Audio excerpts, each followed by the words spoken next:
नमस्कार दोस्तों, मेरे चैनल उत्तरांचल क्लासेस में आपका बहुत बहुत स्वागत है। आज की इस सीरीज में मैं डिस्कस करूंगा उत्तर प्रदेश पीसीएस 2015 का सामान्य अध्ययन का सॉल्व पेपर। इस पेपर में 150 क्वेश्चन होंगे, लेकिन मैं इस वीडियो को दो भाग में बनाऊंगा, क्योंकि अगर मैं पूरे क्वेश्चन इसमें लेकर चलूंगा तो ये बहुत लंबा वीडियो बन जाएगा, जिसमें आपको भी इंटरेस्ट नहीं आएगा। तो इसलिए मैं दो पार्ट में बनाऊंगा और उसमें पहले मैं 100 क्वेश्चन डिस्कस करूंगा, और जो इसमें करंट अफेयर्स के क्वेश्चन है उसको मैं स्किप करूंगा, क्योंकि उन क्वेश्चन की आज की डेट में इंपॉर्टेंस नहीं है। पहला क्वेश्चन है इसमें, निम्नलिखित अभिलेखों में से किसमें अशोक का नाम उल्लेख हुआ है? तो गुजरा अभिलेख में हुआ है। ब्रिटिश ईस्ट इंडिया कंपनी ने चाय के व्यापारिक एकाधिकार को कब खो दिया था? तो 1833 में इन्होंने चाय के एकाधिकार को खो दिया था। 1813 में इनका व्यापारिक एकाधिकार खत्म हो गया था, लेकिन कंप्लीटली नहीं हुआ था। कंप्लीटली 1833 में हुआ था। प्रसिद्ध मध्यकालीन संत शंकरदेव संबंधित थे, तो ये वैष्णव संप्रदाय से संबंधित थे। शंकराचार्य जिन्होंने अद्वैतवाद का कॉन्सेप्ट दिया था। विवेकानंद ने शिकागो में जो आयोजित पार्लियामेंट्री जो रिलीजन हुआ था उसमें भाग लिया था 1893 में, 1893 ईस्वी में लिया था। 1905 ईस्वी में क्रांतिकारी संगठन अभिनव भारत संगठित किया गया था, तो महाराष्ट्र में किया गया था वीडी सावरकर के द्वारा, यानी विनायक दामोदर सावरकर के द्वारा। निम्नलिखित में से किसने भारत में स्वर्ण सिक्कों का प्रचलन नियमित उपयोग के लिए किया था? तो विम कैटफिशेस ने किया था, कनिष्क जो कुषाण शासक थे आपके। निम्नलिखित युग्मों में से कौन सही सुमेलित है? तो Khalid B Saeed, Pakistan, the formative phase, ये इनकी बुक है और ये इनका नाम है। अगला है, राजा जनता के लिए बने हैं, जनता राजा के लिए नहीं बनी है। राष्ट्रीय आंदोलन के दौरान यह जो कथन दिया था दादा भाई नौरोजी ने दिया था।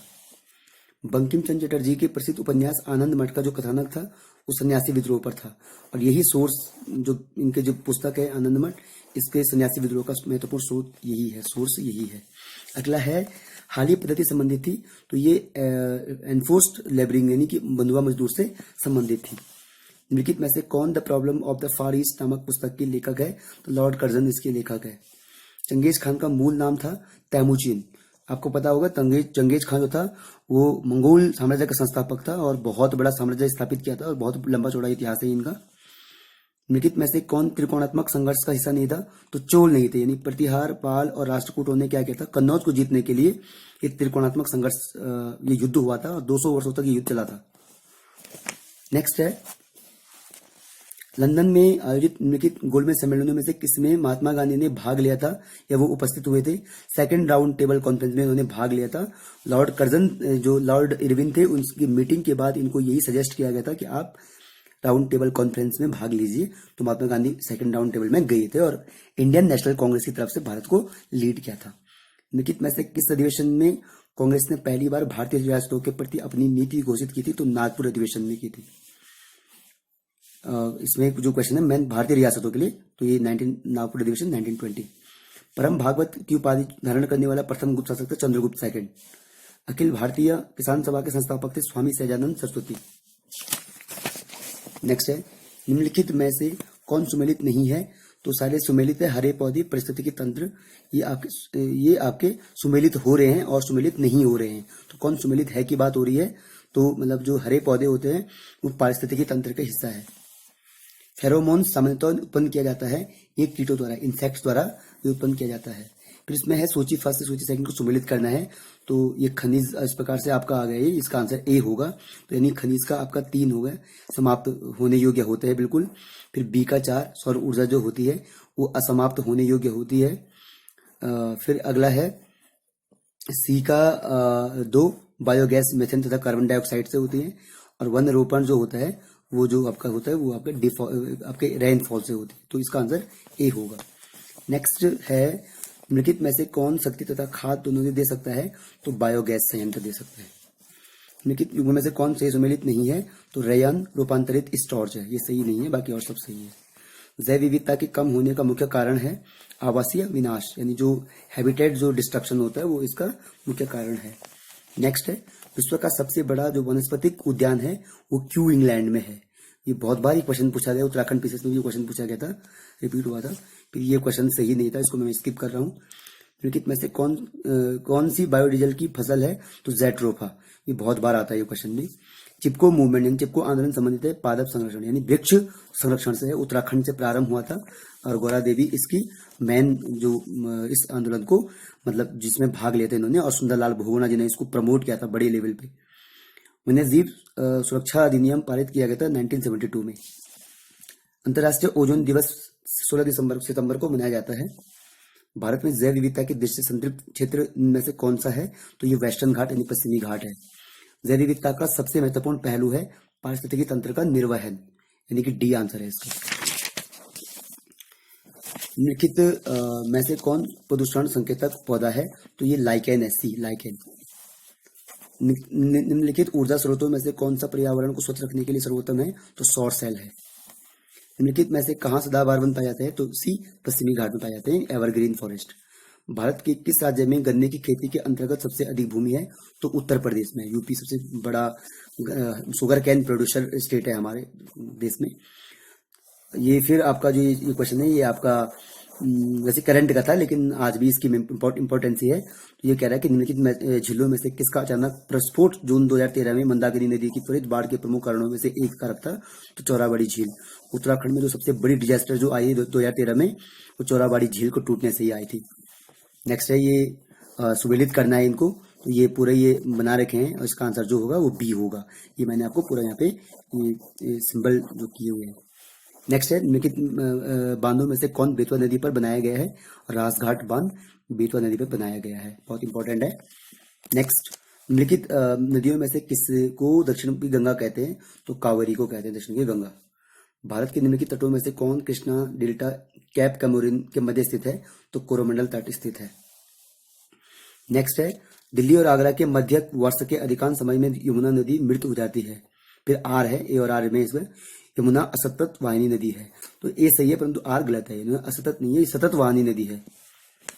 नेक्स्ट है इसमें, जनगणना 2011 के अनुसार निम्नलिखित राज्यों में से किस राज्य में पुरुष और महिला साक्षरता दर अधिकतम अंतर जो है वो उत्तर प्रदेश में है।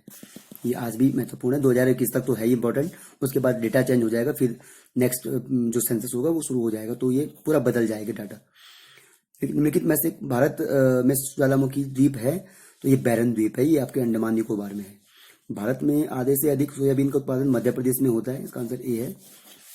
फिर इसका जो है सूची फर्स्ट को सूची सेकंड के साथ सम्मिलित करना है, तो इसका जो आंसर होगा यानी सबन का या इटली, माउंट एटना, पेरू, लेकिन जो इसका आंसर होगा वो होगा सी, मतलब आपका ये सी होगा, इसका आप देख लेना। पहले जो मैंने लिखा है इस प्रकार से, ये सबन का या इटली, माउंट एटना पेरू, और कोलिमा इंडोनेशिया, और मेरापी मैक्सिको, तो यानी ये पूरा होगा, ये आप मैच कर लेना इसको।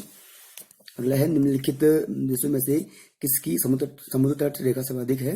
तो ये कनाडा की है, सबसे ज्यादा इसकी है। निम्नलिखित युग्म में से कौन सुमेलित नहीं है? तो 5 फ्लावर झील मंगोलिया में नहीं है, बाकी सब सही है। अगला है इसमें, निम्नलिखित में से कौन विश्व का सबसे ऊंचा ज्वालामुखी पर्वत है? तो माउंट कोटोपेक्सी है।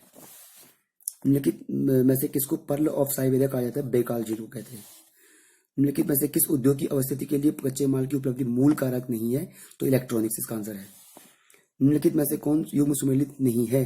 तो एड्रियाटिक सागर की रानी रोम को, ये सुमेलित नहीं है, बाकी सारे सुमेलित है। निम्नलिखित देशों में से कौन सा बॉक्साइट का सर्वाधिक उत्पादक है? Australia, maximum producer of bauxite. निम्नलिखित में से किसको प्रातःकालीन शांत स्थल कहा जाता है? तो कोरिया को कहते हैं, यानी प्रातःकालीन मॉर्निंग पीस प्लेस कहते हैं इसको, कोरिया को। विश्व में यूरेनियम का बृहत्तम भंडार जो होता है वो ऑस्ट्रेलिया में पाया जाता है, ये आंसर है। निम्नलिखित प्रजातीय वर्गों में किस से सबसे उत्तरी अमेरिका के मूल निवासी से संबंधित है? तो मंगोलाइट से है, ये इसका आंसर सी है। अगला है इसमें आंसर क्वेश्चन है, भारतीय संविधान का निम्नलिखित में से कौन सा अनुच्छेद भारत के राष्ट्रपति में अध्यादेश जारी करने की या राष्ट्रपति को अध्यादेश जारी करने की शक्ति प्रदान करता है? तो आर्टिकल 123, यानी ये ऑर्डिनेंस की पावर देता है। फिर यहाँ पे सुमेलित करना है, विधि के सम्मुख समानता कार्य करने का अधिकार, कार्य करने के लिए सही और मानवीय स्थितियां, बच्चों के लिए मुफ्त तथा अनिवार्य शिक्षा, तो ये मैच करने हैं, और ये पूरा आर्टिकल वाइज दे रखे हैं ये, तो इसका आंसर होगा बी, 3, 4, 1, 2। नेक्स्ट है, राज्य वित्त आयोग के संबंध में कौन सा कथन सही है? तो यह एक संवैधानिक संस्था है, आर्टिकल 280 में इसका विवरण है, तो ये क्या है? कॉन्स्टिट्यूशनल संवैधानिक संस्था है। निम्नलिखित में से कौन प्रथम जनजातीय लोकसभा अध्यक्ष थे? तो पीए संगमा थे। तो ट्राइबल जो लोकसभा अध्यक्ष थे, ट्राइब्स। भारतीय संविधान की 11वीं सूची संबंधित है पंचायती राज से, बहुत इंपॉर्टेंट है, पंचायती राज से। अगला है इसमें सूचना के अधिकार के संबंध में कौन सा कथन सही है? तो ये एक राजनीतिक अधिकार है, यह एक संवैधानिक अधिकार है, यह एक विधिक अधिकार है। तो यानी this is a legal right, तो यह एक विधिक अधिकार है, ये कोई संवैधानिक अधिकार, मतलब इसका कोई वो नहीं है, मतलब एक फंडामेंटल उसमें नहीं आता है, राइट में नहीं आता है, यह एक है विधिक अधिकार है, लीगल राइट है ये। संसद के सदस्य की दृढ़ताओं से संबंधित प्रश्न का विनिश्चय करते समय राष्ट्रपति निम्नलिखित में से किसकी राय लेता है? तो भारत के निर्वाचन आयोग की राय लेता है राष्ट्रपति। निम्नलिखित में कौन अपने प्रधानमंत्रित्व काल में लोकसभा के सदस्य थे? तो चंद्रशेखर थे, महत्वपूर्ण है। निम्नलिखित में से कौन उत्तर प्रदेश के चौथे राज्य वित्त आयोग का अध्यक्ष था? तो अतुल गुप्ता इसके अध्यक्ष थे, चौथे। भारतीय संविधान का अनुच्छेद 40 राज्य के सार्थक कदमों हेतु परामर्श देता है ग्राम पंचायतों के संगठन के संबंध में। इसका आंसर है 40, आर्टिकल 40। निम्नलिखित में कौन पंचायतों की वित्तीय स्थिति का पुनर्विलोकन करने के लिए वित्त आयोग का गठन करता है? संबंधित राज्य का राज्यपाल करता है। किसी राज्य में राज्यपाल की नियुक्ति संविधान के अनुच्छेद 155 के तहत होती है। किसी राज्य में राज्यपाल की नियुक्ति संविधानिक जो उसका वो है सी है 155 के अंतर्गत। अगला इसमें है निम्नलिखित में से किसने भारत में स्थानीय स्वायत्त शासन का जनक माना जाता है? तो लॉर्ड रिपन को इसका माना जाता है, कि जो लोकल गवर्नमेंट का जो प्रतिपादक था लॉर्ड रिपन थे, बहुत बड़े सुधारक थे। अनुच्छेद 300, ये ए और आर में इनको हमने वो करना है। अनुच्छेद 368 के अंतर्गत संसद संविधान के किसी भी भाग में संशोधन कर सकती है। संसद भारत की जनता द्वारा निर्वाचित उच्चतम विधायी संस्था है। तो जो इसका आंसर होगा वो ए तथा आर दोनों सही है, और आर ए की सही व्याख्या है, यानी ये पूरा इसको एक्सप्लेन कर रही है आर। नेक्स्ट इसमें निम्नलिखित में से कौन भारत में संघ राज्य से संबंधित नहीं है? तो इंद्रजीत गुप्ता समिति नहीं है, जबकि सारे के सारे क्या है, तीनों के तीनों ये संघ राज्य संबंध से संबंधित है, जबकि इंद्रजीत गुप्ता नहीं है। भारत के संविधान में उद्देशिका का विचार यूएसए के संविधान से लिया गया है। निम्नलिखित में से किन अनुच्छेदों को राष्ट्रीय आपातकाल के दौरान निलंबित नहीं किया जा सकता है? तो अनुच्छेद 20 तथा 21 को कभी भी निलंबित नहीं किया जा सकता है। महान्यायवादी को इसका क्वेश्चन ये है, निम्नलिखित में से किसको अपने कर्तव्य के पालन में भारत के राज्य क्षेत्र में सभी न्यायालयों को सुनवाई करने का अधिकार होता है? तो ये होता है महान्यायवादी को, यानी अटॉर्नी जनरल को होता है। 74 में भी ए और आर है। भारत का संविधान सबसे अधिक लंबा हो गया है। फिर आर है, मौलिक अधिकारों का अध्याय अमेरिकन संविधान के मॉडल से लिया गया है। तो ए तथा आर दोनों सही है, परंतु आर ए की सही व्याख्या नहीं करता है। ये बिल्कुल यहाँ पे क्वेश्चन से ही लग रहा है कि ये व्याख्या नहीं कर रहा है। निम्नलिखित में से कौन सुमेलित नहीं है? तो इनमें कौन मैच नहीं हो पा रहा है? तो एम.ए. जिन्ना ने खिलाफत आंदोलन की स्थापना नहीं की थी, ये इसका बिल्कुल सुमेलित नहीं हो रहा है। अगला है, भारत में नागरिकता की निम्नलिखित विशेषताओं में से कौन सा सही है?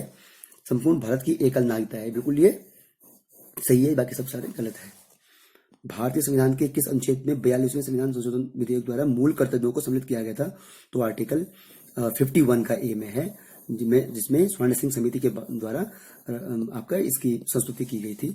उच्चतम न्यायालय ने निम्नलिखित में से किस मामले में पाया कि केंद्रीय अन्वेषण शाखा एक पिंजराबंद तोता है? तो ये कोयला आवंटन घोटाला में कहा गया था, जब ये आपका कोयला घोटाला हुआ था यूपीए गवर्नमेंट के टाइम पे, तब कहा था ये क्वेश्चन पूछा गया है यहाँ पर। लेकिन अब तो खैर इसकी सतर्कता इतनी ज्यादा नहीं है, लेकिन फिर भी उस टाइम पे बहुत बड़ा मुद्दा था। योजना आयोग का अंत किस प्रधानमंत्री ने किया? तो ऑब्वियसली नरेंद्र मोदी जी ने किया। जैसे ही वो पीएम बन के आए तो उन्होंने इसको बदला और इसकी जगह पे नीति आयोग की स्थापना की। राष्ट्रीय मतदाता दिवस 25 जनवरी को मनाया जाता है। 25 जनवरी को एशिया की धुरी जो है वो यूएसओ कहते हैं, यूनाइटेड स्टेट ऑफ अमेरिका। अब ये पूरे करंट अफेयर्स के क्वेश्चन है, इनको मैं डिस्कस नहीं करूंगा, जो इसमें आ रहे हैं।